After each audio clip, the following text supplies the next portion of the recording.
And you're very welcome to the Racing Room, the show that puts the lettuce back in the let us completely ignore Liz Truss when she's standing right beside us. My name is Hugh, and with me to discuss all things racing, as always, we have Tony Calvin, Harry Stewart Moore, and Anthony A.K. Betts Kaminskas. Gentlemen, how are we doing? Good? How's it going, Hugh? Very well, thanks. Yeah, the A-team, we're going to call ourselves the A-team. I was thinking about this earlier on. If we are going with the A-team, lads, I'll take the Murdoch tag, right? I reckon Hannibal has to go to Mr. A.K. Betts, the man in charge. Plan comes together. Calvin, you're stuck with B.A. Baracus, I'm afraid, the gold chains and all that. And then that leaves you, Harry, with face. I mean, we're not saying what kind of face, but just a face. Is that okay? Yeah, the also ran. Yeah, absolutely. Yeah. Also ran. Right, we'll get stuck in, gents. We've lots to get through on the show, as we did last week, all things racing. I'm over in the Olympic Games here. TC, I know your sons do a bit of boxing. Have they been keeping tabs on the absolute shit show that has been the Paris boxing at the Olympic Games here? I don't know, actually. I must admit, I haven't watched much of the Olympics, to my shame, but it sounds like it's an absolute revelation over there. Everyone's going smooth. Yeah. We've had, like, not to Irish it up too much, but we had an Irish fighter by the name of Dana Morehouse competing in the women's 50 kg. She lost her fight to a French home fighter during the week in what can only be described as one of the worst decisions that I've ever seen in boxing. So much so that there was a huge uproar about it. Obviously, the Irish weren't very happy.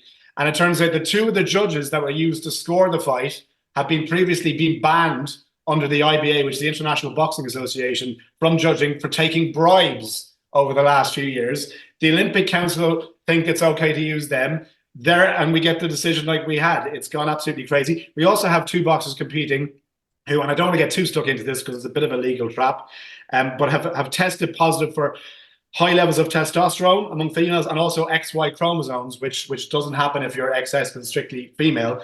And they are fighting, and there's a whole uproar about that. So yeah, it's been a busy week for me. None of it particularly enjoyable, but sure, there we go. I get to finish my week with you guys, so I'm going straight to hell as it is. Happy days. And we have to take bets on that as well. It's unbelievable. Yeah, exactly. How was it? Did you supervise with a poll voter? I did, yeah. Actually, he's my body twin. Did I ever tell you that? No? He's my body double. Imagine missing out because you're hung like a horse. Right. How was Galway, AK? Looked good fun. The attendance seemed to be up. I saw Sinead do an interview this week on TG Car, which is the Irish station, saying that she was delighted how the week went. What about your point of view, from a trading point of view? Yeah, it was good. Galway, they get people through the door of Galway, which is half the battle. The ring, I think turnover was up slightly in the ring, which is good as well. Obviously, we had 3 pitches last year and the year previous, which would have been our first year at Galway in the ring. So we would have had 3 pitches in the ring. We actually sold one of them after last year's festival, so we had 2 this year.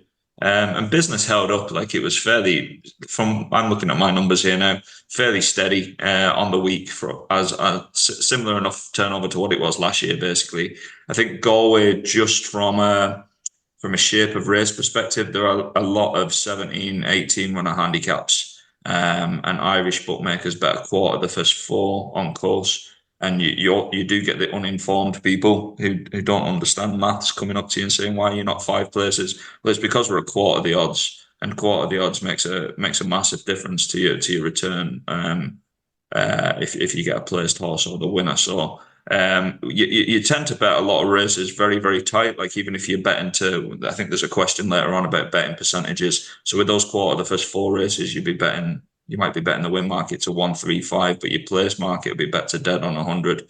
So it's difficult from that point of view, and you're just eking money out each day. And I think just in general, economy, society, people don't have that much money, I think, or that much disposable income, the general public. I think Galway could be absolute bananas in some kind of boom time, but we're not in a boom time, and it is what it is, and it's fine, but it's probably not what it was, what you remember maybe 15, 20 years ago. Yeah, the famous Fianna Fáil tent, Fianna Fáil being one of the major parties in government at the time. Bertie Ahern, who was Taoiseach of Ireland, Prime Minister, used to get his private helicopter to fly him and all his lads in for the week, and they'd sit in the tent and get absolutely steamed and bet all they want. But that was the Celtic Tiger. That literally was, if you want, give me a showcase of what the Celtic Tiger was, that was it. the Yeah. Galway Hunt, Yeah, and I remember when I moved to Ireland in 2008 now, so I've been here a while, 16 years. And one of the first things I saw on the TV was the Galway Festival, the betting ring, and it started raining. And you can still get it on YouTube. I think there's an old man stood behind, it might be behind Brian Gleeson or something in the betting ring, and he's wiping his brow with a 50 euro note because he can't. And that kind of just sums up what it probably was like just prior to my arrival in the country. Yeah, I can tell you now, it's no relation of mine. No relation of mine would ever do that. Yeah, but look, it looked fun, obviously, and with some interesting stories throughout the week, both on the course and off the course as well. But it's always a great week. And again, I said it on the show last week. If you haven't been and you're into racing, and if you fancy coming over for a week in Ireland, you can do a lot worse than go to Banter.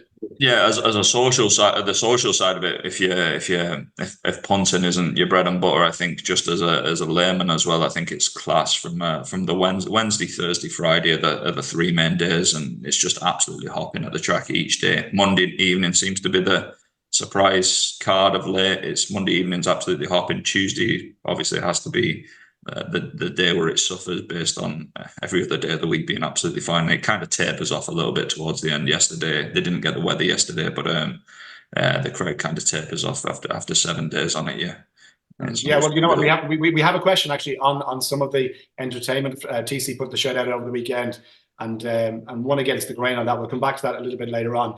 Harry, this Flutter ARC kind of rights dispute is kind of dragging on a bit. We touched on it last week, and this is basically where bookies, Paddy Power among them, some of the big names refusing really to offer odds on some of the smaller track meetings. Bath again last week. I think they were doing one company doing SP, maybe Sky Bet, and Paddy Power, or maybe the opposite way around, offering odds 15 minutes before the off. This is going to drag its heels, you feel, and potentially get a little bit bigger as we go on here. Yeah, I think so. It's rumbling on, isn't it? It's been going on for about 2 weeks now. It's very public. It's slightly hard to understand what's achieved by Flutter only offering prices just before the off, but we don't know the terms of the media rights deal, so perhaps it achieved something, but it may just be a shot across the bows of the race courses and the media groups, because of course I suppose if you're Flutter, what you're thinking is, we're gonna win this eventually. This is gonna go our way eventually, and they're probably starting to use that as a bit of a negotiation tool now. So I suspect that's what's going on, but it is quite odd. Yeah, no, it definitely is. Could I jump in there, Hugh? I think it's just interesting from a bookmaking point of view. Obviously, I used to work at Flutter back in the day, and I think people don't realise how not very profitable betting on early prices are just per se anyway. The vast majority of your price sensitive customers are playing in those windows. Like when I was working there, the objective was to price races up from 4 p.m. the previous day. So every race had to be up at 4 p.m. the previous day. The break even point for the trading on those races didn't come into effect until 11 a.m. on day of race. So if you bucketed every bet by hour up to the start of the race, the bookmaker didn't break even until 11 a.m. on the day of race. That's how unprofitable that trading period is for a company of that size, or it wasn't in 2018 when I was there. So I think just from a P&L point of view, and I don't think it's having that much of an impact. I would imagine the impact on Flutter isn't huge, maybe, but it only really impacts the customers really that want to have a 500 quid acre on 3 short ones. And that's probably the business that they want, and they can't get a price on that horse. But overall, I'd say the impact is fairly minimal on Flutter and on turnover as well. So I don't really see what it's probably. Maybe it's more a statement. It's more a publicity. Yeah, it looks more like a statement rather than more what any kind of impact on either side would be. I don't really see the impact. And that's why I'm suggesting maybe that there's more to come from this. They're starting here to make a statement, and they have the ability to crank it up if they need to go there, I guess, which is the main point. But it is there's this theory, there's a lot of thinking at the moment that the race courses and the media groups are taking too much money out of racing. And I suspect that what's going on here is really that they're trying to sort of build up a sense of outrage in racing generally at the way money's being spent. So I suspect that's really what's going on. Okay, one to keep an eye on for sure. Hey, here's a question for you, TC. Do you think, and I think it's one of these two, and people are split here, Matt Chapman versus Liz Truss. A, he didn't recognize who it was that was standing beside him, given she only lasted like 25 minutes in office as Prime Minister. Or B, Matt Chapman has such a disliking for the way Liz Truss handles the economy, the whole budget, that he just said, F this, I'm not talking to her, I'm going to talk to the guy beside her. Which do you think of those two is more likely? I bet heavily towards he didn't recognise her. Yeah. She is obviously, and like I say, there was a great Richard Hall's quip afterwards. Oh, brilliant about the market crash. Yeah, absolutely they class. put up a betting caption and he said this market could crash at any moment. Brilliant. Even though she was only in power about 37 days, I mean, she did have a certain notoriety and fame around the world, didn't she? And I think he just didn't recognise her. I think you're being very charitable if you say, oh, he saw her but he ignored her. Chapman doesn't strike me as a political animal. Like. No. I guess so. Yeah, I guess so. And look, we'll give it a pass. It just made for very amusing, particularly because it's her and like Christ Almighty, like and then off he goes and she's standing there going, "Oh, okay," like anybody else. It shows you how good Hoyles is as well. I think Hoyles, that clip doesn't do any kind of numbers if Hoyles doesn't make that comment at the end. So like he's switched on. We'll come on to, well, we've got a few questions on ITV racing a bit later, and I think he's absolutely crucial across a loads of fronts for them, Richard Hoyles. He wasn't on Friday and Saturday, and you noticed it. Yeah, well, actually, speaking of the ITV racing team, I actually happened to meet Francesca Cumani the other day. I was in buying my third-hand bootcut jeans and Wrangler shirt, and she walked into the charity shop and she was going through the rails beside me. So yeah, I was as surprised as anybody, lads. I thought Francesca liked to dine it up one of the old dresses, but there you go, charity shop dresses. TC, who'd have thought? Have you ever been sponsored for your clothing on RTE or listen, Wrangler and bootcut jeans? I've offered me a deal, like a 3-year deal, and I'm currently negotiating. So we'll see how that goes. 50 grand watch and whatever. Yeah. Don't think they get the return from me whatsoever. Even if they gave me the clothes, TC, I'd still probably refuse to wear them. So there you go. Right, let's get stuck into the racing from the last week. Just a few to touch off, obviously, and because of Goodwood in particular. Kiprios, again, this 2 mile stayers division on the flat does nothing for me, Tony. I refer to it as the bumper division of the old flat season. But from Ascot Gold Cup to Goodwood, and a new course record as well. Like, were you suitably impressed by what Kiprios did? Yeah, obviously, we're not going to spend too much time on this racing review. I mean, it was kind of encapsulated by a Racing Post headline this morning saying, He's must-bet material next time. Now, obviously, anybody who knows anything about betting, nothing's must-bet material next time because you don't know the opposition of the price, etc. But no, Kiprios is, like I said, he will be kind of like odds on wherever he goes because he's just a class apart, isn't he? But talking to Anthony beforehand, the one striking thing about the performance, not only breaking the course record by, like you said, by three odd seconds, very, very weak in the market. He out to 8 to 13. Now, like I said, I was speaking to Anthony earlier, and I just think that might be linked to the weakness of the exchange now. There was a fascinating post by a guy called Chris Fawcett last week. I think it was on October the 2nd, if you want to go and have a look. He said the amount of races that traded 500 grand or plus, 500 grand plus in 2019 on Betfair was there were about 72% of the races. He said in 2024, only 9% have traded 500 grand or more, which is a staggering drop. And I'm just wondering whether the decline in the liquidity on the exchange does lead to kind of like horses like Kiprios drifting to 8 to 13. Noble Speech was, I think, AK bets the morning before. They were betting 6 to 4 Henry Longfellow and 13 to 8 Noble Speech. And Noble Speech went out to 3 to 1, and it was bigger. It was bigger, in the lead up as well. I'm just thinking, I don't know what your take is, AK, about does that liquidity levels, does that build into the weakness of supposed good things? Yeah, I think just the makeup of markets on exchanges has probably changed given affordability stuff. I think the exchanges have been very brutal, or the main betting exchange has been fairly brutal in either the pricing out of accounts with the premium charge or just getting rid of people due to affordability. So I think that's probably had the biggest effect on liquidity just in general. rather than any lack of interest in horse racing. I also think the makeup of the liquidity that's left is probably dominated by a couple of syndicates, one in particular. And what you'll notice anybody who has a look at horse racing in any kind of depth on the show is you have a certain amount of money traded on exchanges up until a certain point. And from what I can see, the time period seems to be about 5 to 7 minutes prior to the off.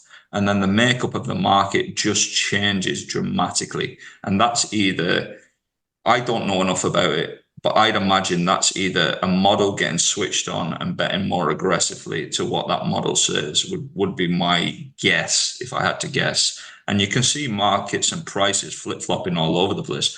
I think there was a horse in the Supreme, can't even think of the name of the horse off the top of my head, that went on a massive walk.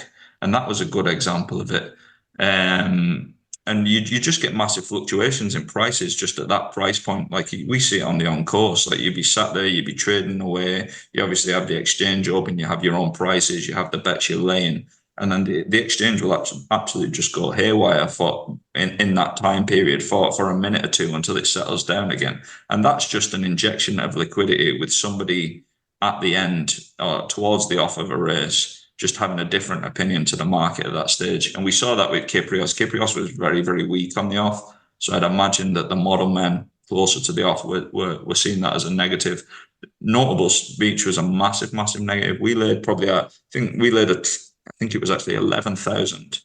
1,111 pound. I think it was 1111111. Somebody had that amount on Notable Speech, and the price just kept getting bigger and bigger after that as well. So that's 3-1, yeah. Yeah. It was shorter than 3-1 because the price just kept drifting after the bet was placed. So, we probably thinking we're in good there based on what the SP was, and obviously we've done our money. But the point remains that I think and somebody smarter than me or with more time than me can do a bit of analysis on it. But there's definitely, if I was Chris Fawcett, if I was speaking to him, and he's really, really good, the thing I'd be saying to him is just check between 5 and 10 minutes to the off where there's a massive spike in these liquid races, where liquidity goes from 200k say to 300k quite quickly, or where there's a dramatic change in the amount of money matched. And I think that is where syndicates are stepping into the market basically, and they're dominating those markets. Just very quickly, there was when you mentioned the guy who's like, betting 1-1-1-1-1-1. There was a very funny story when Andrew Black in the early days at Betfair, when he used to get bored, he used to shout across to his secretary, "Give me a number between 1 and 10, or 1 and 9," and she just said, "All right, 6." And he used to bet about 6, 6, 6, 6, 6 on a horse, in a particular horse, and stick an order in like that. She was actually horrified when she found out what he was doing. Oh my God! Nobody wants that kind of responsibility. Christ almighty! But that's what I'm saying. She was just like intrigued one day. She said, "Why are you asking me these random questions occasionally?" And he told her, and I think she was horrified. I'm not sitting in my office playing solitaire. I'm using that bet to put on the horse in the race. Brilliant. What about Mick Appleby then? Obviously, Notable Speech, good week for him. I think 4 winners and 1 second TC to take the Trainers Award from Goodwood. But it was a good week. He's hitting a nice bit of form at the moment. Well, it's absolutely unbelievable. When he would have been literally name your own price if you said, what price, is he going to be leading trainer at Goodwood? 4 winners. He had quite a few placed as well. He had a 1-3 in the Molecombe. Obviously, he had Big Ev's winning the sprint. Yeah, phenomenal performance. Like I said, he comes across a very, very decent guy, I have to say. I'm always glad when he's doing well. I think he hits spots, and he kind of seems to have periods of very, very high return, and then maybe falls off a bit. He's pretty much a numbers trainer. I think he's 11% strike rate this season, which is pretty much the norm. But yeah, he literally came from, kind of like really lowly all-weather company, and obviously he's got a few good owners now, and he's certainly delivering for them. Yeah, 4 winners and quite a few placed horses. Unreal performance. Opera Singer then as well. We're going to leave the racing now. Just as regard last week, but Opera Singer won the Nassau. People talking about her potentially going for the Arc. I don't know. Is she good enough to go and win an Arc? She get obviously sex allowance and 3-year-old allowance, but she just about won. They couldn't get past her in the end. No, we'll come on to that race in a moment because obviously it was notable for a lot of people were criticising Kieran Schumacher on every upjohn. So we'll come on to that in a moment. But yeah, I think she's tens for the Arc. She obviously has to step up from a mile 2 to a mile 4 now. I think she's tens with the Arc for the Arc, and Jan Brugel we should probably mention. I think that's top price sixes with AK bets for St Leger now. Only made the debut in late May. Won under a penalty last time. I think the form's not that great, but obviously it's an improving inexperienced horse who's only going to get better with time and the extra distance of the Leger. So that's classic bound. Right, well, while we're on the race, we might as well stick with it. Emily Upjohn, a horse I really like. Kieran Schumacher did get an awful lot of criticism for the way in which he rode her in that race. And for people who didn't see it, he kind of dropped her in behind. He kept her wide. I think Oisin Murphy kind of forced him to either make a move towards the front where Emily Upjohn would be competitive or drop her in behind where she would have an awful lot of work to do. He chose the latter and got an awful lot of stick for it, saying you cannot win a race by giving a horse that kind of ride. A, was that fair enough? And B, then this kind of backlash saying that, jockeys are almost above criticism these days, which I find really hard to stomach. And I find it's a kind of it's a problem due to familiarity and over-familiarity in racing, i.e. if somebody within the sport says something about another person, they're going to bump into them within the next week to 2 weeks to month, whatever, and it's going to come back to bite them. Those people don't generally tend to do it. Johnny Murtagh is refreshing for me on ITV because he's prepared to say it as he calls it. But what's your view on this, guys? Anyone have a strong take on this?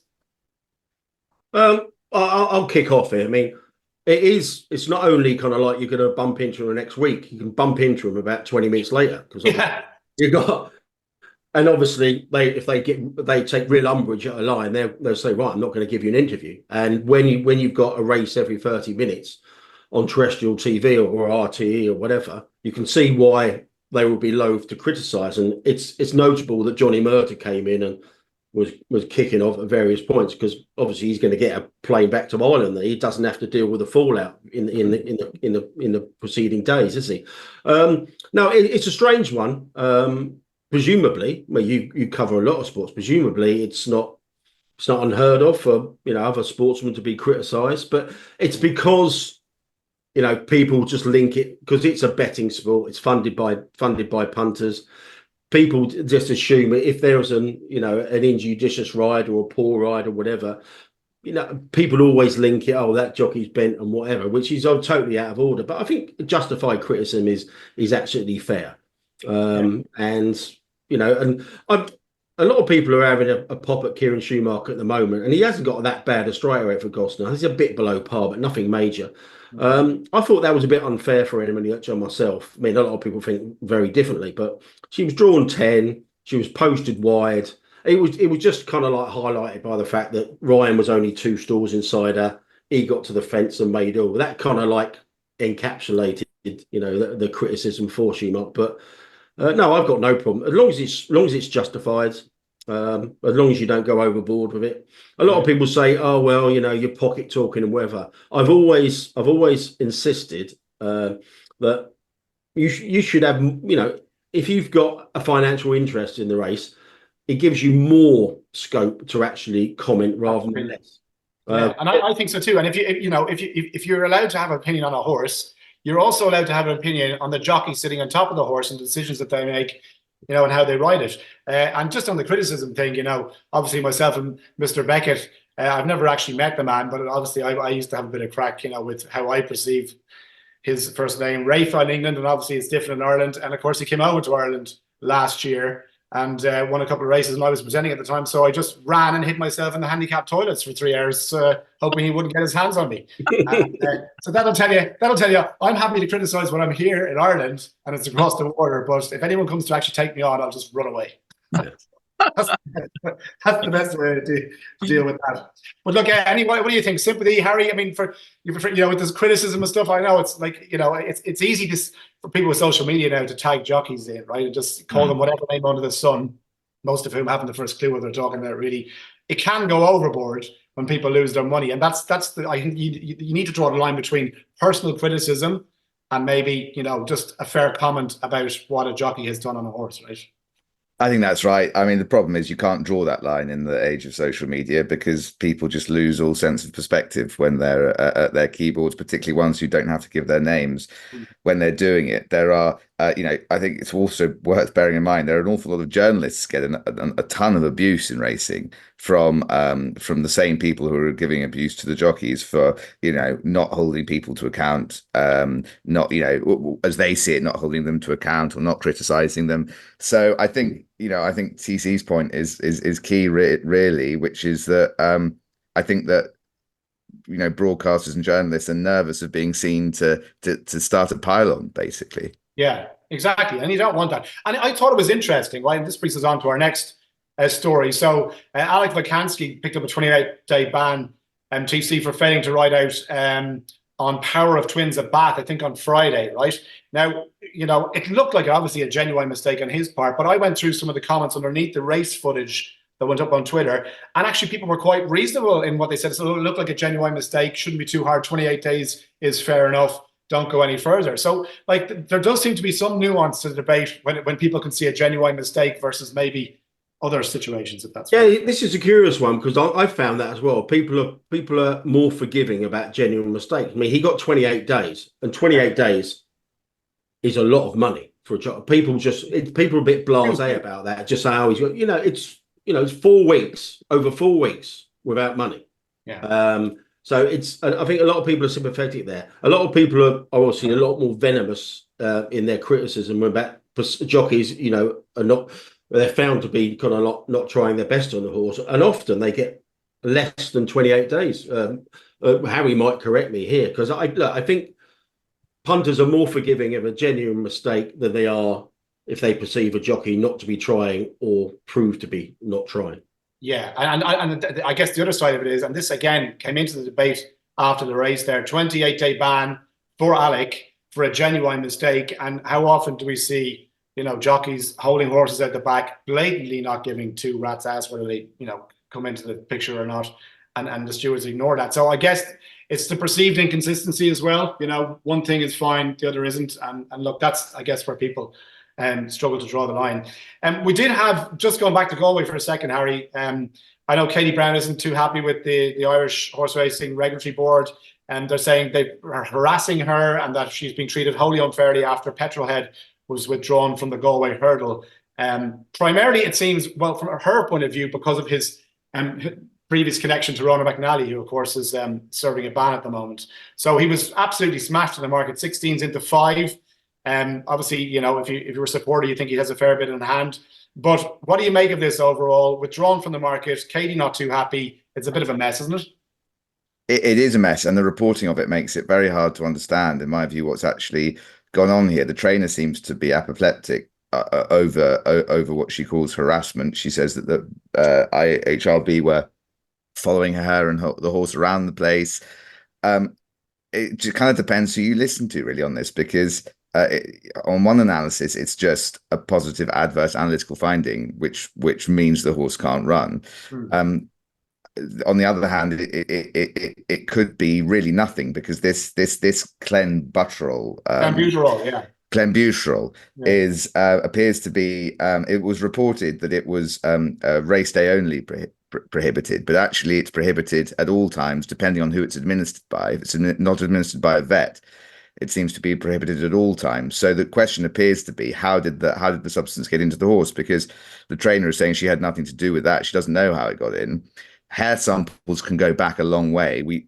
I don't know how far hair samples can go back. So it could be as innocent as this was administered by a vet before it came to her on a non-race day. And so there's just nothing to it. Or it could be that there's some kind of strange basis to think that someone other than the vet has administered it.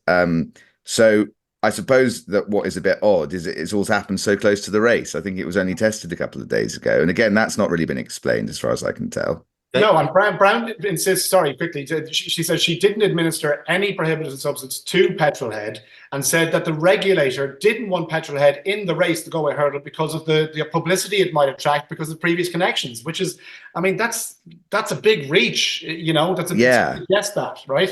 Yeah, it is a big reach, and she seems to slightly ignore the fact that there is this adverse analytical finding, but it could be completely innocent, in which case it would be a great pity that the horse doesn't race. But I think time will tell with this one. It's an odd one. It's an odd one. Yeah, like it was obviously the talk of the track whenever it was Thursday morning. Yeah, previous trainer had been, obviously, we all know, banned for 12 years, four of those 12 suspended. I thought it was quite interesting. Nick Luck managed to get Dara O'Loughlin from the IHRB on his podcast of late, and there was a couple of things in that podcast that I found maybe weren't asked. So Mr. O'Loughlin was saying that he referenced the fact that the lab is only aware of the samples are sent as numbers and not names, and the lab wouldn't know the name of the horse. But then he said that the IHRB knew of the indicative substance last week. I think it was last week. And then they said they only got the confirmation of that on Thursday morning. That led to the horse being withdrawn immediately at 11 a.m. I had a couple of further questions on that. Would anyone at the IHRB given the hurry up maybe to the lab to maybe get that sample back? Would have been one of them. Given they're not exactly known for their speeds of kind of. Yeah, so like just with the big race coming up, I would just wonder whether back channel at anyone was like, can we get this confirmed prior to the race?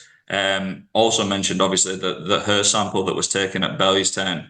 Dara O'Loughlin again was saying that her samples aren't always taken. Samples are taken from winners, but not always her samples. And Nick asked him, was that he said it was either based on a risk, the winner intelligence, or just a random sample. And he said, yes, it was, yes. And then he went, do you want to confirm which one? And the line he used was, I'm not telling you, Nick, like kind of dismissively. So I thought that was quite interesting that the horse was obviously had that hurt. But I was also just wondering, Petrol Head and those previous McNally horses must have been her sample previously as well.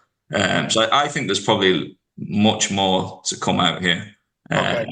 But it's definitely one to keep an eye on, because we're not going to get to any of this, you know. It's a case we'll come back to. I don't get the impression the train is going to let any of us hear the end of this anyway. Yeah, exactly. And TC, do you want to briefly, before we go to questions, talk about Epsom? Abandoned, obviously, didn't look great. What's your overall take on this? No, one of my sons was there actually, and he didn't. And there was no real announcements. He was in the dark a lot of time. You're not falling off the bed again, there again, you? No, far away, all good. Go on. I've never heard this before, actually. I'm sure it's happened before, but basically there was thunderstorms in the area. The track was raceable, but the integrity cameras got damaged, so they couldn't carry on. So the racing got abandoned after a couple of races. That was another first. And another thing I will just touch on before we go on to questions, possibly some poetry. You're going to surprise us again.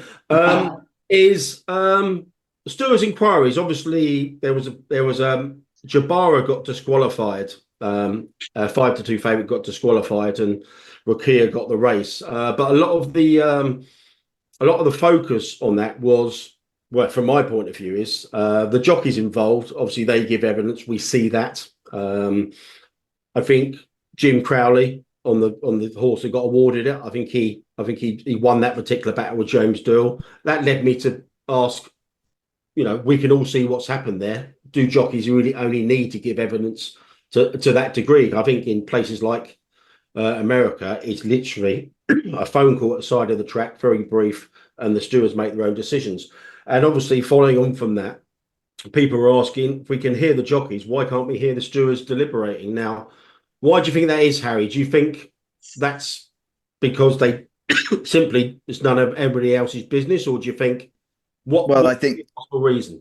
I think that ultimately deliberations like that never really happen in public, and the reason for that is that you want the three people who are making the decision to have the ability to criticise each other's lines of thinking and not have people jump on it and take kind of ideas of, oh, well, that steward didn't agree with them on this. You need a kind of finality, a collective responsibility, a collective answer from the steward. So you might have one steward. You've never seen Judge Judy, Harry. You've never seen Judge Judy. I can't say I have ever seen Judge Judy, but it's the same principle really with the Court of Appeal or even the BHA panel. You don't see them go off, and you don't see how the sausage gets made. But it was a very interesting stewards' inquiry, and Jim did a very good job.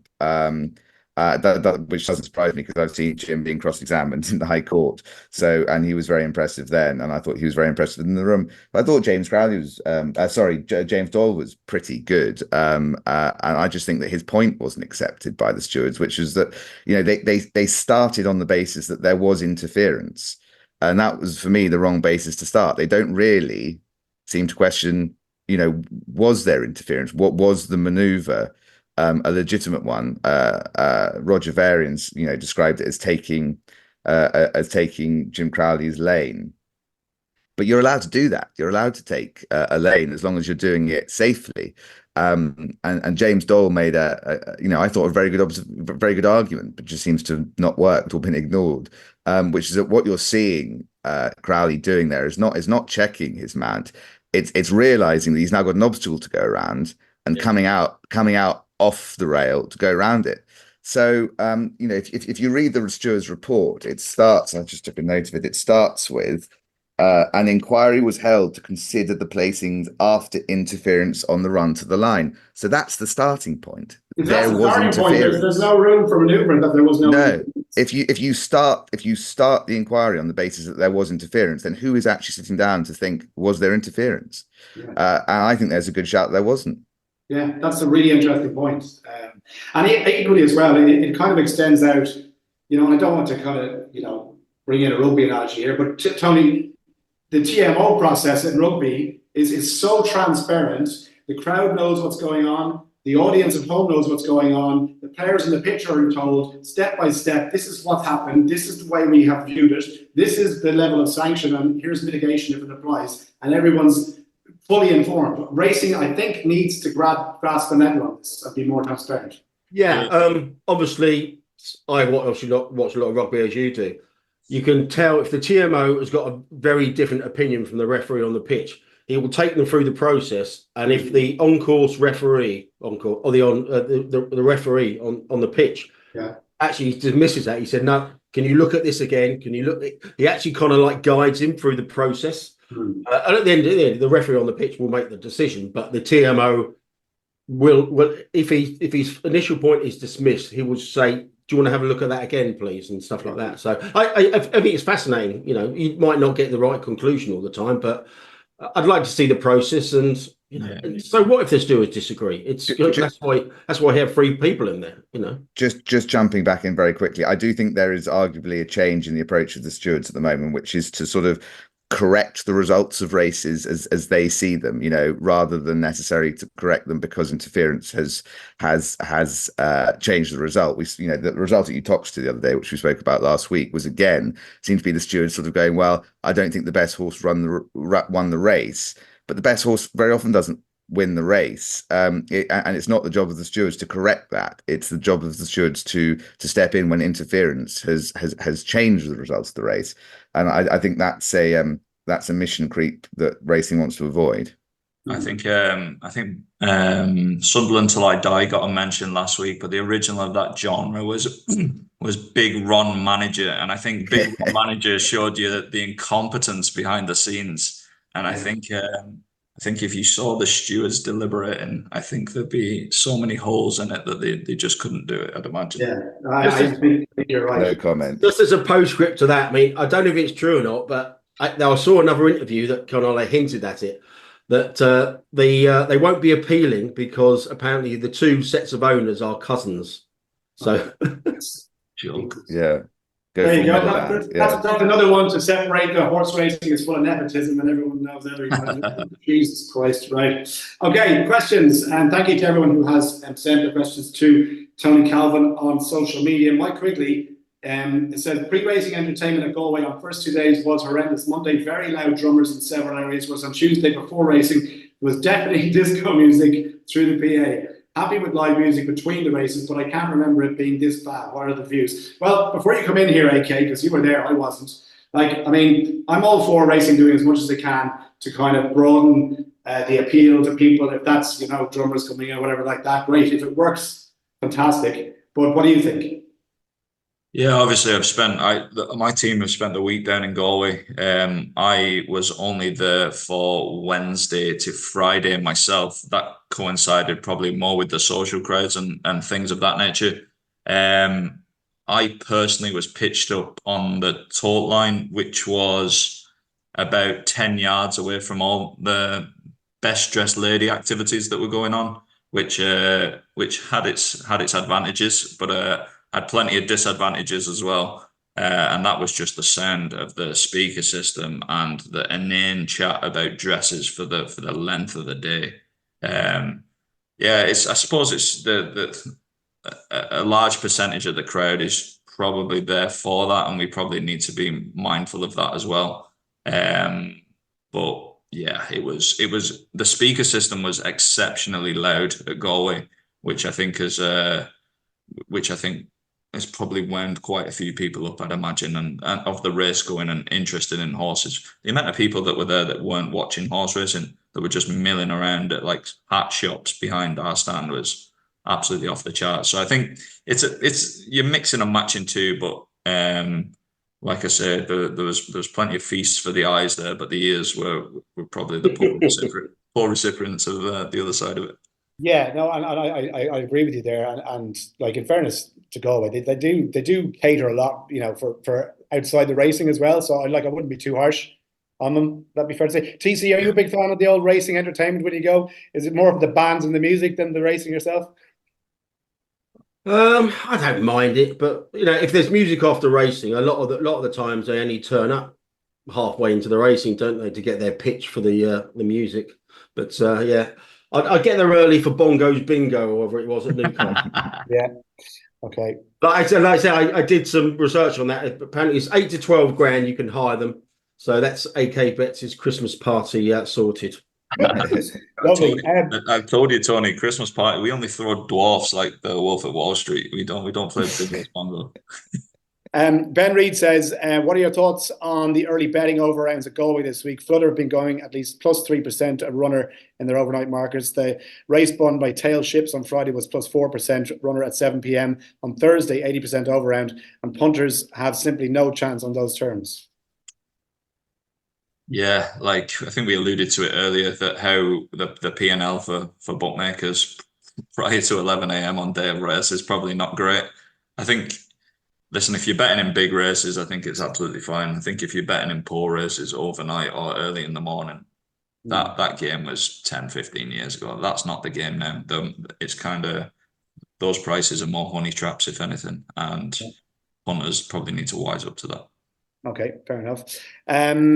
Right, Ivor Weatherly says, shameful bar service at Goodwood races in the Lennox enclosure, queued for 45 minutes and nearly missed 2 races. Bars that existed last year have disappeared. No option to bring in limited amounts of alcohol. After 30 years of attending, I'll be going to Galway next year. Good man, Ivor. But that's an issue, isn't it? Like, if it's a crap experience at Goodwood? Yeah. This really kind of like gets my go. I can't comment on the accuracy of that or otherwise at Goodwood, but I mean, the markup on drinks is colossal, isn't it? When you go to any sports event and whatever. So, and you've got probably people behind the bar on a minimum wage, maybe 10 to 12 quid an hour. Just flood the place with them. You know, train them up beforehand.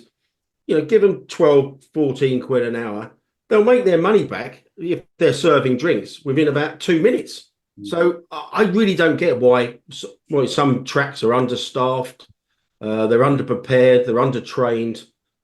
Just get the people behind the bar, and they'll get their money, they'll get their wages back for the employees. Like I said, within 2, 3, 4, 5 minutes with the markup on the drinks. There's nothing worse than queuing for like 45 minutes for a drink. Like, it's like you almost feel like they're doing you a favor by serving it. Like, it just puts you off, doesn't it? It's really yeah.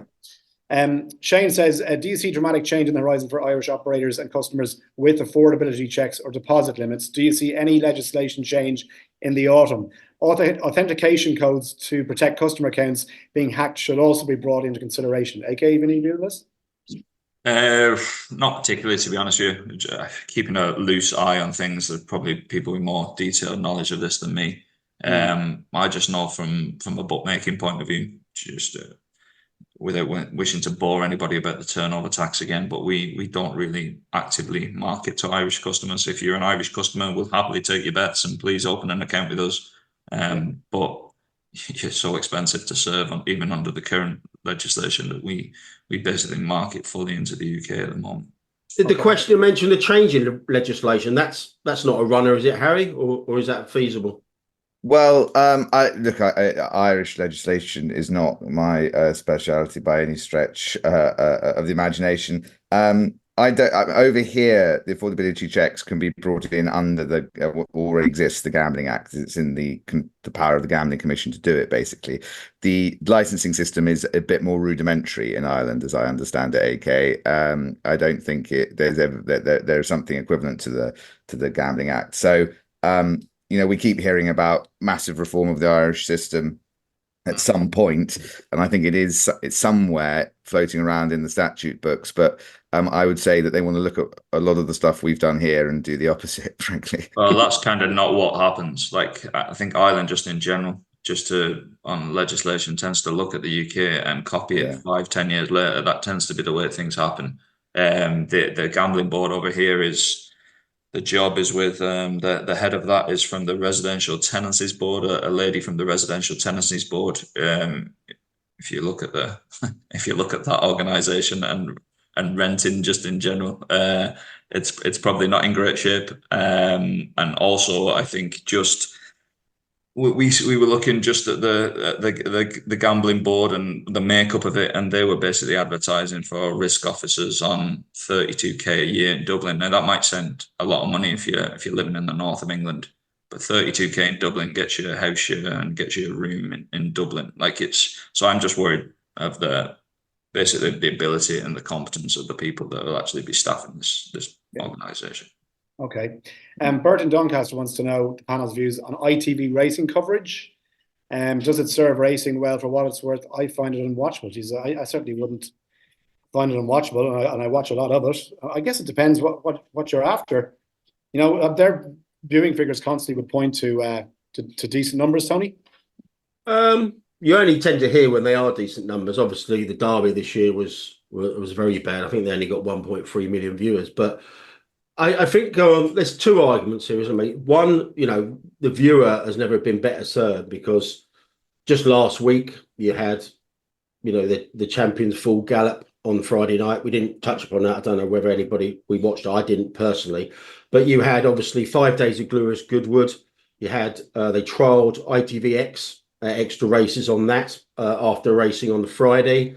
You had the Racing League on the Thursday, and you had Sunday Series yesterday. So racing's never been better served from a numbers point of view. But like most people, I don't really watch it. I don't really kind of like tune into it. But what I would like, along with a lot of people, is I'd like a dedicated betting correspondent on there. They've got a panel of 4 discussing the racing. They've got at least 2 roving reporters.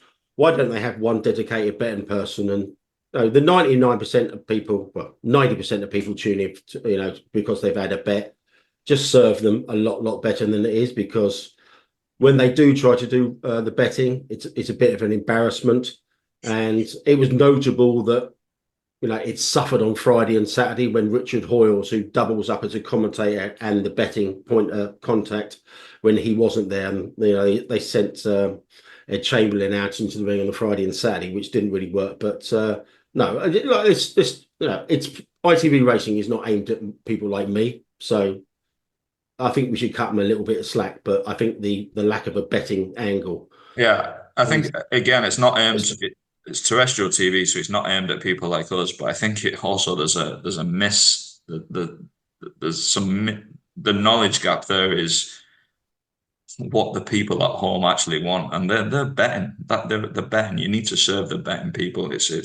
You can pretend it's a highbrow show, but it's not. The people if there was no betting on those races that are on TV, there'd be nobody watching them. So That's Yeah, it. no. Yeah, there's not much excuse to the amount of time they spend asking random people if they're having a nice day around the track or what they're wearing, and giving so little betting coverage, because that's just not covering the sport properly. And that does seem to be a consistent theme, that it's the lack of betting coverage that people are frustrated by, given it is, you know, a betting sport. And the gloss is all great, you know, as a kind of a sideshow, but if that starts to take over and become mainstream, you're just going to alienate people who tune in the first place, which is to watch racing. You know, if you want to watch fashion shows, go and watch fashion shows, or come and watch me on a Saturday night do my thing. Right.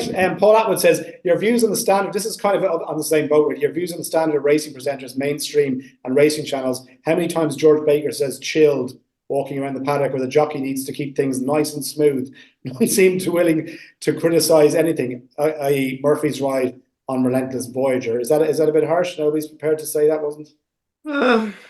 Again, I mean, I don't watch a lot of as much TV as I used to, racing TV. Obviously, I've got it, but everyone has their likes and dislikes when it comes to presenters.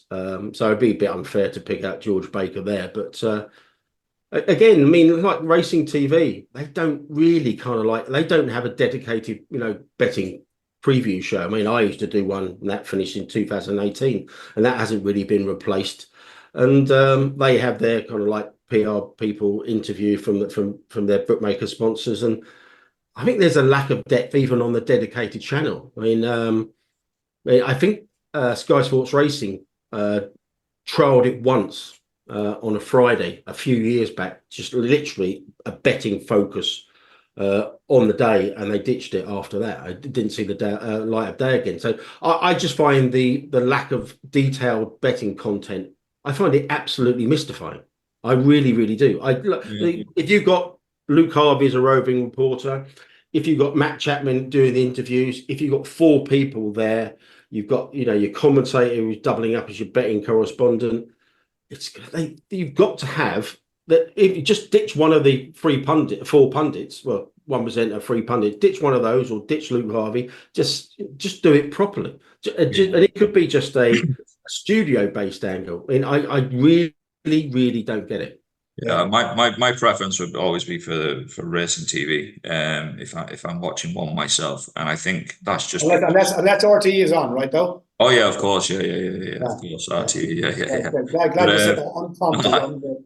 I'm a TG car man, but yeah, like racing TV, they tend to have people that you just want people that actually bet themselves, and like you get the impression some of these people haven't had a bet in their lives that are talking about horse racing as well. So it's kind of like you want people that, I think racing TV does that well, that some of the guys they have on the ground at tracks when they're covering a meeting, you know, that they're actually invested in the card, not just brain wise, but they probably had a few quid on something as well, and I think that shows in how good the coverage can be. I think Steve Mellish is a big miss these days. There's a rumour why he's not on there, but I thought he was their premier. You know, he only bet selectively, but you listened when he said he's had a bet. I mean, I think he said he has literally about 4 or 5 bets a week and stuff like that. I think he's a big miss on there. Yeah. And the last one then, well, there's 2 more actually. ACL says, isn't it increasingly obvious that trainers are using medication such as clenbuterol for long-time anabolic benefit under the disguise that it is temporarily required for a condition? Rings a bell with the link between top cyclists having asthma. Yeah, I think, isn't it something like statistically 99.9% of people on the Tour de France have to use a Ventolin inhaler because of chronic asthma. And then they go and cycle like 100 kilometers up the Alps at 100 miles an hour. Yeah, look, you know, I know Paul Kimmage is still writing about this, and you know, it does seem the whole Petrol Head and the response and what he tested positive for is not going to take any of the fuel away from this fire. I do remember a case of a rugby player a long time ago when professionalism was just starting out, testing positive for clenbuterol, and the excuse given was like, you know, I'd used an inhaler an awful lot that morning because I wasn't feeling particularly well. But I think the amount of clenbuterol, he would have gone through about 45 Ventolin inhalers for the amount of clenbuterol they found in the system. But nonetheless, look, I can see why people are raising an eyebrow here, and I can see where the line has been drawn from A to B. I guess we need the IHRB to come big on it and make a definitive judgment. And are they going to do that? Can they do it? I don't know. Look, if the cyclists are getting away with it and the horses are doing it as well in the same capacity, it's going to be very hard to prove, as we know.